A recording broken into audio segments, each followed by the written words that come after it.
So another, this is called Shruti. Vedas are called Shruti because the more you listen, the more you get comfortable with it. Keka, keka, keka, padago. In fact, a lot of times, even if you don't... கேட்டு repeat பண்ணணும். நம்ம கேட்டு அதே repeat பண்ணி ஒரு குரு அதை திருத்தி பண்ணாதான் வரும். Correct. It comes through constant listening, repetition, and also a lot of times we will see a lot of variations also. Or some people would have chanted it differently and all of that. But that's okay. And one particular form or one school of pronunciation, if you're able to get to, I think it's generally acceptable. So we finished until the 15th, where we said Purusha is the source of everything and Purusha becomes everything. We said Chandrama manaso jatah चक्षो सूर्यो अजायत मुखादिन्द्रश्चाग्निश्च प्राणाद् वायुरजायत नाभ्या आसीत् अंतरिक्षं शीर्ष्णोद्यौ समवर्तत पद्भ्यां भूमिर्दिशश्रोत्रात् तथा लोकागम अकल्पयन्. All the lokas were created out of the Purusha. All the lokas that we experience as lokas within us, outside us, everywhere. So the Surya outside is also created by the Purusha. What you experience as Surya, as Aditya, as Agni Tattva within us, that is also created by Purusha. Right? So we saw this whole creation, Pindanda and the Brahmanda is all coming out from this Purusha. And so am I. I also come out of that Purusha. And he says, goes on to say, Vedaha metam Purusham Mahantam Aditya Varnam Tamasastu Pare सर्वाणि रूपाणि विचित्य धीरः नामानि कृत्वा भिवदन् यदास्ते. So he says, how does he create? He creates all these various sarvani rupani vichitya dhirah. Vichitya dhira, all these varieties of names and forms he has created. Who has created? Purusham Mahantam. This Purusham Mahantam has created. And the one who knows this, Vedaham Etam, the one who knows this, Veda Aham Etam, I know that, or knowing that this Purusha is the greatest, Purusham Mahantam, Aditya Varnam Tamasastu Pare. He is that, he is the brightness or the luminosity of the sun, Aditya Varnam, golden in color, brilliant as the sun, Tamasastu Pare. He is beyond all darkness. So pare is to go beyond, tamasastu pare. So he is going tamasaha tu pare. So which means he is going, indeed goes beyond all darkness. Tamasaha tu pare. So this is that Purusha. And what does he do? Sarvani rupani vichitya dhiraha. He is creating this whole creation of names and forms. Namani kritva bhivadan yadaste. And having created, he is the one who maintains. Abhivadan means to maintain. The one having created, kritva, namani kritva, having created all of this, abhivadan yat aste, the one who is continuing to maintain. So he is not just the creator, he is also the sustainer. Okay, he is also the sustainer. And in truth, we don't experience destruction at all.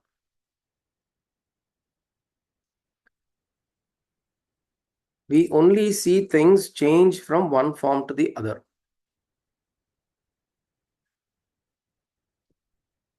Do we experience any form of destruction? Do you actually, annihilation, the term annihilation, do we actually experience annihilation or the loss of something entirely? We actually don't, because it takes what we experience or what we see is that object or that substance has taken another form or shape.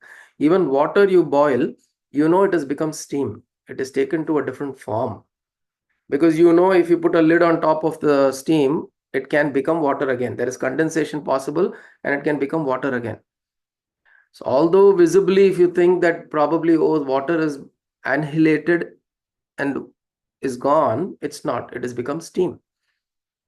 So in the same way, even if you burn something down, you destroy some structure down or burn something down, it becomes what? Ash. And ash becomes earth. So anything you think of that you have experienced as annihilation, it is really change in form, right? Even if you burn down a tree or a house or whatever you burn it down, it eventually changes form into some kind of residue or ash. Whatever can burn off and evaporate will evaporate into gaseous substances. Whatever remains as residue will remain as ash and earth. It becomes earth. So in our experience, we actually, if you think about it, and we think about, we don't actually experience the annihilation of something. Even if our people that we know die and go away, the physical form is gone. We never really forget them, right? Even if someone's grandmother is dead 15 years ago, if that form is completely vanished and destroyed and annihilated, then that form should not even come into our minds. But we're able to recreate that form in our minds. We're able to bring that form in our minds. We're able to recount the experiences with them. So in a way, if you think about it, they live. They continue to live. Even today, we talk about the great Mahatmas who have been born and died many years ago. They have died and gone. Rishis who have died and gone. We still talk about them. Right? Even though they may have lived for 5,000 years, but they're no longer in the physical form now. And a lot of you would have experienced somebody very close to you would have gone, and then you invoke them in some form. They may appear in a dream. They come and they guide you in some form or the other. All of these experiences we have. So think about it. Do we actually experience the annihilation of something entirely? The pralayam, what we talk of as pralaya. Do we actually experience pralaya? The complete annihilation and destruction. So here the Purusha Suktam talks about creation and talks about abhivadana, maintenance, sustenance, because what really happens is everything is sustained. All the creation that happens is sustained in some form or the other. And then it changes form from one form to the other, one form to the other. So if you trace back creation, again, which we have not experienced possibly, right? We see things take shape, take form. Maybe we say we experience some kind of creation because we say this creation of thoughts, the creation of ideas that occur within us. There is creation that occurs in some form or the other. And then there is sustenance. It always continues. It continues in some form or the other. So what are these? These are names and forms. Because in the present state we are in, which is we are governed by our 5 sense organs of perception.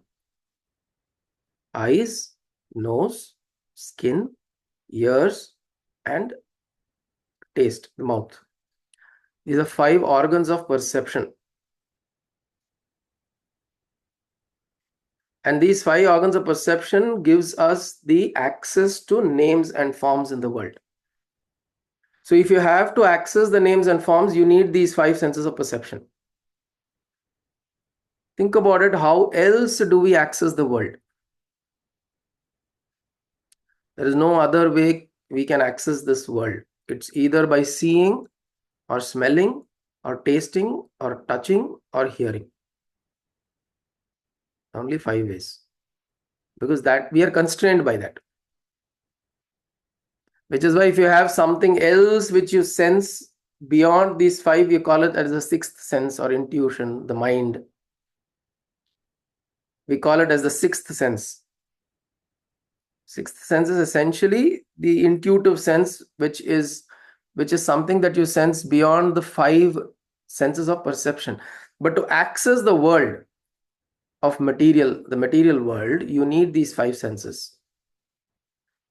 And these 5 senses access what? Nama and Rupa.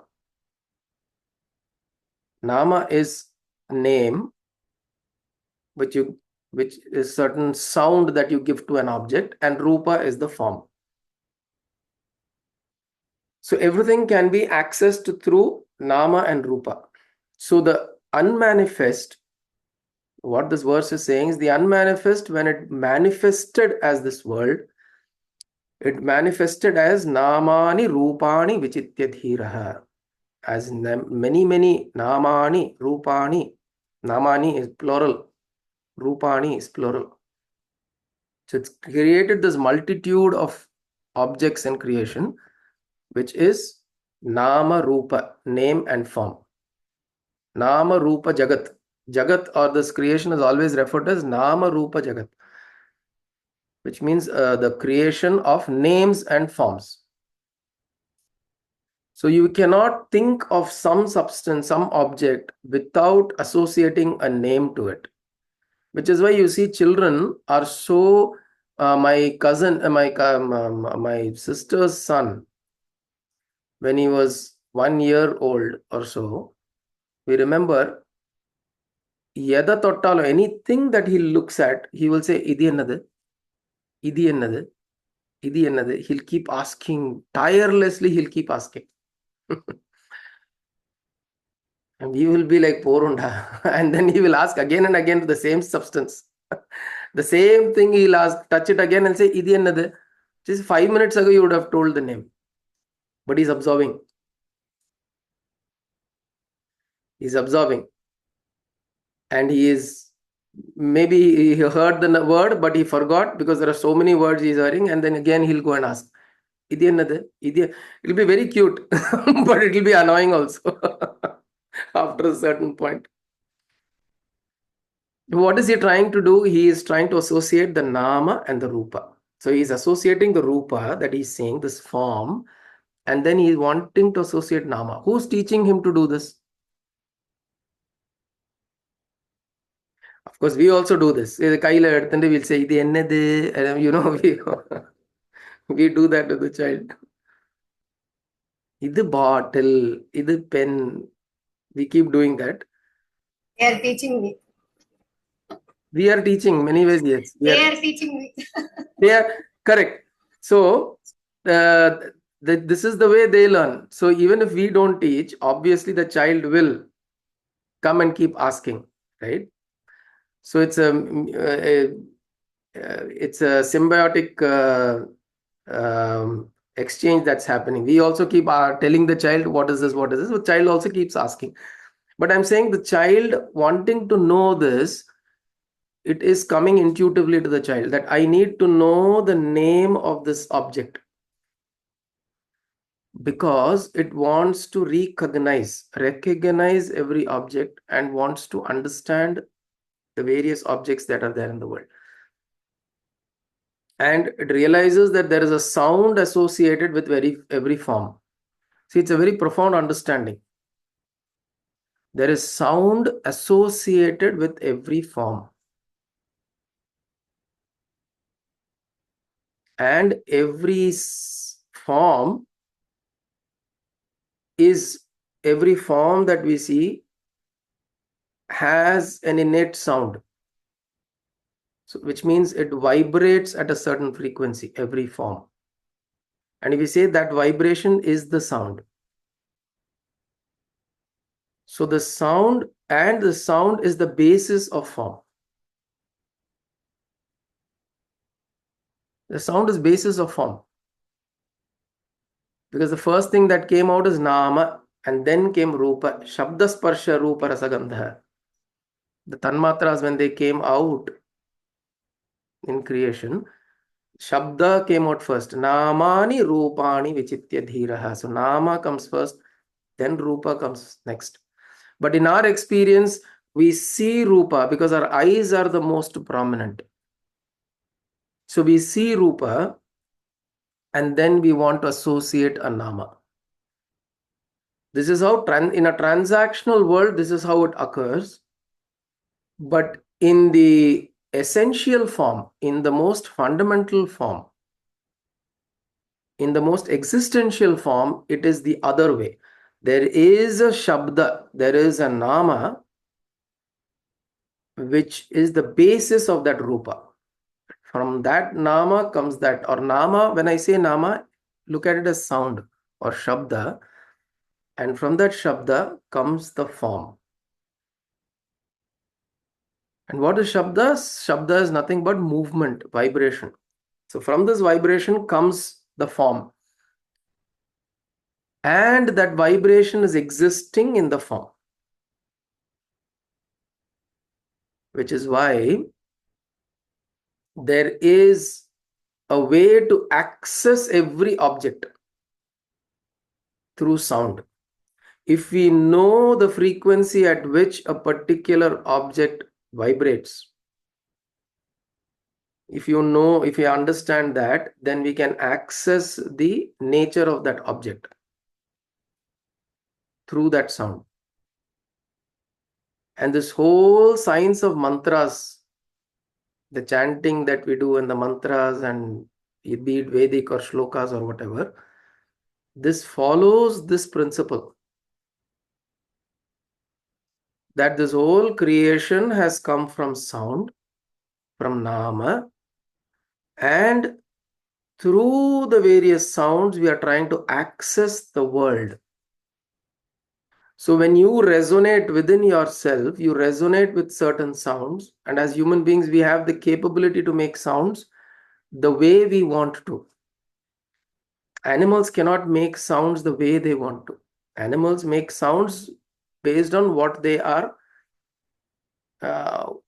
what they're tuned to. So they're pre-tuned.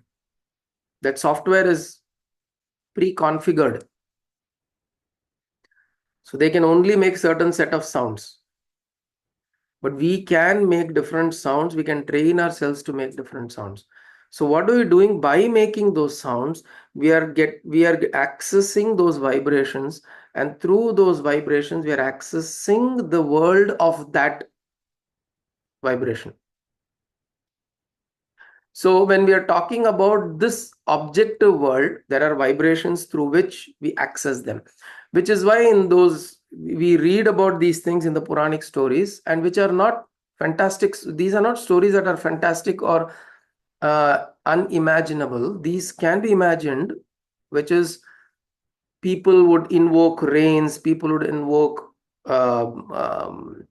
various natural forces. They would be able to create substances through mantra.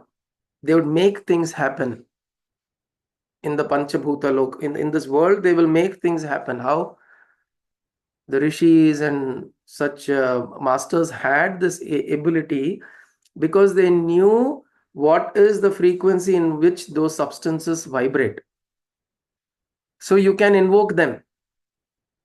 What are you doing by saying invoking? We say Ganana Tva Ganapatigum Havamahe Kavin Kavinam Upamashravastamam Jethtarajam Brahmanam Brahmanaspata Anashyanvan Nutibi Siddha Sadhanam Om Shri Mahaganadhipataye Namaha. So this whole mantra we also did during Ganesha Chaturthi. Om Shrim Hrim Klim Glaum Ganganapataye Varavarada Sarvajanam Me Vashamanaya Swaha. When we say these mantras, you are invoking that vibration which is Ganesha. Om Dum Durgaye Namaha. Om Shri Mahalakshmiye Namaha. These are sounds that you're invoking that energy which is Ganapati, which is Lakshmi, which is Durga. And when you chant the Gayatri, you're invoking the Gayatri Devi. How? Because the sound that you create is associated with the form that is Gayatri Devi. And by form, we mean the energy form that is Gayatri Devi. You are actually invoking that. Where are you invoking? Within yourself. Because where is the sound that you're making? Within yourself. The sound is leaving out, but then the sound is made within you. And imagine, sound has 4 levels. Para, Pashyanti, Madhyama, Vaikhari. So that is why a lot of times when you do japa, even in your mental ajapa japa state, even without making sounds or moving your lips, if you're doing japa, you can invoke those energies and those forms. Because it is happening in the Pashyanti or the para state. You are oscillating or vibrating in the para state of the sound or the Pashyanti state of the sound. And which is why even without, a lot of people do this mental chants without opening up their mouths, it will still have, if you're able to bring in that focus and do that without interruption, you can still create those vibrations and in a subtle way associate with that form of that vibration. So sounds have the power to manifest.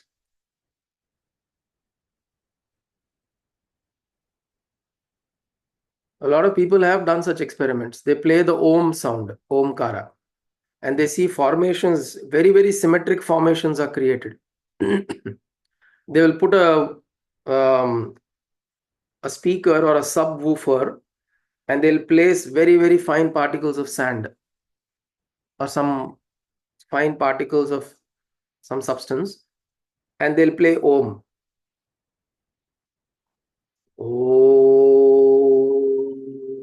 It'll keep going on, and those particles will form a certain shape and it'll create a certain form, a symmetric form. Same thing they do with water crystals. இது படிச்சிருக்கேன் குருஜி. இது ஒரு Japanese ஒருத்தர் வந்து இந்த மாதிரி ஒரு lot of abuses உள்ள அந்த சவுண்டும் இந்த மாதிரி ஒரு மந்திரங்களோட உள்ள சவுண்டும் அந்த வாட்டர் எடுத்து அதோட அந்த இந்த அயோனிக் அரேஞ்ச்மெண்ட்ஸ் வந்து ஒரே குழப்பமா இருக்கிறது வந்து இந்த ஃபர்ஸ்ட் இதுல. ரெண்டாவதுல வந்து அந்த மந்திரங்கள்லாம் சொன்னப்போ it was forming a nice pattern and it is symmetric. That is probably why we are asked to chant அச்சுதாய நம. கையில தண்ணி எடுத்து அச்சுதாய நம சொல்லிட்டு ஏன் குடிக்கிறோம்னா to make those water purify and then cleanse us. Absolutely. படிச்சிருக்கேன். Absolutely right. Correct. The Japanese and German scientists have tried some of these experiments. So when you do this, the water crystals become symmetric. And then when those water crystals, the symmetric water crystals go inside you, your constitution also becomes symmetric. And as we said earlier, symmetry is important for us to experience beauty. For us to experience joy and beauty within us, there must be a certain level of symmetry. Because if it's all if it's completely chaotic, you'll experience conflict within you. So to experience symmetry, these are all very, very nice and small, subtle things that we things that we do without having given it much thought. But now if you give it a little thought, you will know when you do this with that attention, the effect of it will be much better. So like the next time we take, like Mama is saying Achyuta Anama Ananta Anama, the next time when you're actually visualizing Achyuta Ananta, right? If you visualize those forms of the Lord, then and you sip that water, the water will possibly carry some of those energy patterns within it, and then it will create symmetry within us. And enough consumption of such sounds or such mantras, and again, taking water from the outside is one, but when you yourself chant Achyutaya Nama, Anantaya Nama, Govindaya Nama, when you do that chant, it is within you anyways, you're creating those vibrations, and there is water within you. 65% of your body is water. So those molecules of water within your body will get symmetric. So Namai Rupani Vichitya Dhiraha. So the Nama is extremely important. Why we are spending time on Nama is to recognize that this world of objects that we see as Rupa, The basis of that is in nama. And all of this rupa that we experience has an association with nama, and nama is essentially the basis of this rupa. Right? So this correlation of name and form, extremely important to understand, because it's all coming out from Purusha. And it's coming from Purusha, nama comes out, sound is released, and then from sound comes all of the forms. And if we go to that source of sound within ourselves, we will be able to access not just this form, not just the forms which are accessible to us by our 5 sensory organs of perception. We will be able to access those forms which are beyond this realm of perception also. Which is why when we do chants of some kind of mantra or dhyana or japa, some kind of japa, we're able to access certain realms or certain dimensions which is not accessible by the 5 organs of sense perception. Why is that? Because all the lokas have come from here. All the lokas have come from the same Purusha. Right? Padbhyam bhumish disha shrotrat tatha lokagam akalpayan. All the lokas have come out from this Purusha, which means the most grossest in our experience, the bhuloka to the satya loka, the subtlest loka, all of them have also come out from the same Purusha. We call it Brahmaloka, Goloka, Narayana Loka, whatever loka we call it, Shiva Loka. All of those lokas, if you can experience that loka, if you can experience that loka as a loka, which means it's something that can be experienced, it has come out from the Purusha. So when you, by means of using some of these mantras or chants, which have come down from these rishis who have been able to experience these lokas, they have given these mantras and chants. We can use these mantras and chants to get an experience of that. So the subtler forms of dimension can be experienced through these sound forms, these sounds, because those forms, those lokas are also associated with appropriate sounds. The basis of those lokas, those are also sound. The basis of all that is also sound. The basis of what we experience as bhuloka is also sound. The basis of the satyaloka is also sound.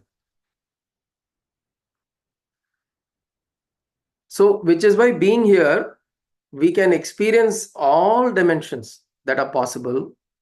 This access is available through sound. This is called Ritambhara Prajna. This prajna or this kind of consciousness, this kind of understanding is called Ritambhara Prajna, which means I am able to associate, I am able to see this world of creation or this created world across all dimensions as sound.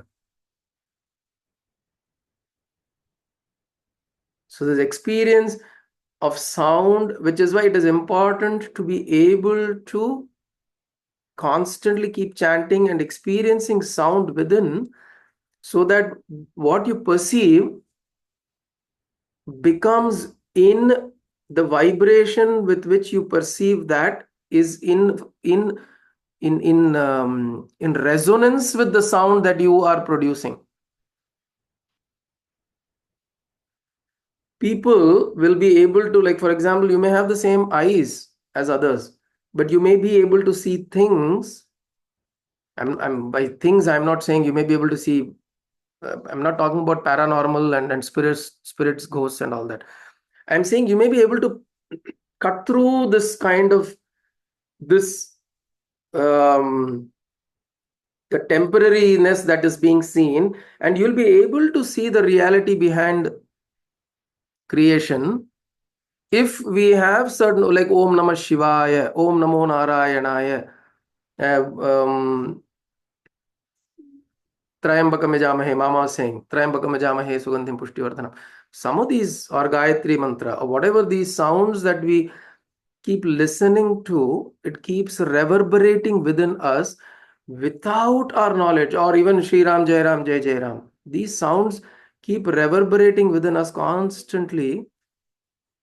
We, without our knowledge, will be able to see certain things, perceive. When I see, I'm saying see, it is not just see with the eyes, I'm saying perceive. Our perception will become subtler, our perception will become clearer. Our struggle in our life is we are not able to perceive clearly, and that is why there is conflict and lack of clarity, which is why we want to know from somebody else how my life is going to be, how things are going to be. Jadagam paathu sollunga, kaiya paathu sollunga. We go to people asking for all sorts of predictions because our we have not worked on bringing clarity to our perception. And when with this reverberates, the clarity of perception slowly it'll start opening up. Right? Because it's all coming from the same Purusha. Vedaham etam Purusham Mahantam Adityavarnam Tamasastu Pare. See, he's saying all the darkness will recede. Because he is as bright as the sun. This Purusha, this great Purusha Mahantam, I know, knowing that he is the greatest. Veda aham etam Purusham Mahantam Adityavarnam Tamasastu Pare. He is beyond all kinds of darkness. Which means all of this lack of clarity, confusion, conflict that is within me will also start dissolving. It will start going away. That is all darkness. Darkness is what? Darkness is the lack of understanding. We saw in the Bhagavad Gita also.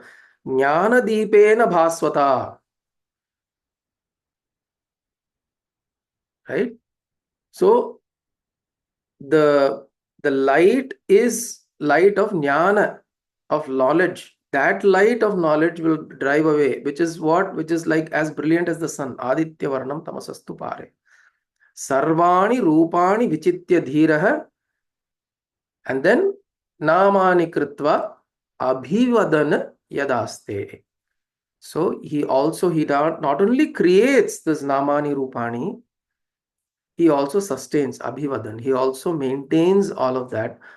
And this creation that is created is also sustained by the same principle. It is not like this creator created and went away. Right? I've told this before, like there are several theologies that believe that creation happened somewhere in the past, and after creation happened, the creator distanced himself from the creation. And which is why you have to pray to the creator as, oh, why have you forgotten this creation? Please come and we look for saviors. We don't have to look for saviors because the creator is present in this creation, continues to be present as the sustainer also. So we don't need to look out to bring or say somebody, okay, you've created and gone, now please come back and save. So abhivadana yat aste, the one who is aste, who is there, who continues to be there and continues to sustain, he is the Purusha. That Purusha from which all of this creation has come, and that Purusha is existing right here, right now. He continues to sustain. So the principle that is also sustaining the present creation, which includes me, which includes my thoughts, which includes my emotions, everything is sustained by the same Purusha. Vedahametam Purusham Mahantam Adityavarnam Tamasastu Pare Sarvani Rupani Vichitya Dhiraha Namani Kritva Bhivadana Yadaste. Namani Kritva Bhivadana Yadaste. Then we'll continue to look at the next verse next week. Om Kayena Vacha Manasendriyerva Buddhyatmana Va Prakrite Svabhavat Yatyat Sakalam Parasmai Narayanaayeti Samarpayami Sada Shivayeti Samarpayami Jagadambikaayeti Samarpayami Sadgurunathayeti Samarpayami. Hari Om Tat Sat Gurubhyo Namaha.